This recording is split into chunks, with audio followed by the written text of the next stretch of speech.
بتا رہا ہوں یہ اپنے مطلب آپ بیتی اور یہ خدا کو گواہ بنا کے کر رہا ہوں، اس بال برابر کوئی نہ لفاظی ہے نہ اس حقیقت سے دور۔ میں جب اپنی گاڑی سے اترا، ایک سیکورٹی گارڈ تھا جس نے یونیفارم پہنی ہوئی تھی، اس نے مجھے وہاں سے سلام کیا۔ اس نے سلام کرنے کے بعد کہا کہ سر میں آپ کے نزدیک آ سکتا ہوں۔ اس نے کہا سر جو کل آپ نے یہ چاول پکوائے تھے پتہ نہیں کتنے دنوں کے بعد میں نے پیٹ بھر کے کھانا کھایا۔ میں چاول یہاں سے لے کے گیا تھا، چھوٹے بچوں نے بھی رات کو کھانے کے بعد آپ کو جولیاں پھیلا کے دبائیں دی۔ میں خدا کو گواہ بنا کے کہہ رہا ہوں کہ میں کانپنا شروع ہو گیا کہ ہم کیا ہیں۔ ہمارا کوئی اپنا وتیرہ تھا، جب اس سیکورٹی گارڈ نے یہ بات کہی تو مجھے اس نے ہلا کے رکھ دیا اس کی اس بات۔ جو سیکورٹی گارڈ جب میں گزرتا ہوں تو اپنا سالن دکھاتا ہے، اس کا پیٹ کیسے کاٹو گے بھائی؟ سردار تنویر کے سسٹم میں نہیں ہو سکتا۔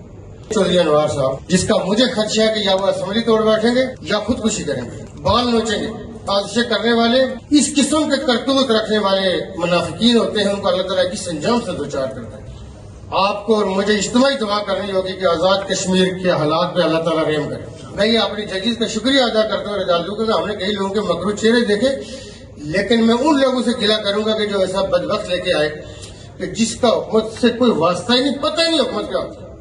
اتنا نالائق اور نااہل اور نکما آدمی پوری آزاد کشمیر اور ہندوستانی میڈیا ہم پہ جو بات کر رہے ہیں، میں تو یہ خدشہ کہ کہیں ایسا انڈیا ایڈونچر کر جائے تو اس کو ریاست کی عوام، ہم اپنی مسلح افواج کا حرب الدستہ ہوتے ہیں آزاد کشمیر کے لوگ۔ ہم پاکستان کا مشرق اعلیٰ سمجھتے، کتابیں تو دنیا لکھے گی لیکن جو مووی ہٹ ہوگی آپ دیکھیے گا کہ اس کی ایڈوانس 6 مہینے پہلے ٹکٹ بک ہوا کریں گے۔ اور اللہ پاک سے دعا کرتے ہیں کہ اس بلا سے، اس چڑیل سے اللہ تعالیٰ آزاد کشمیر کے لوگوں کی جان چھڑائے۔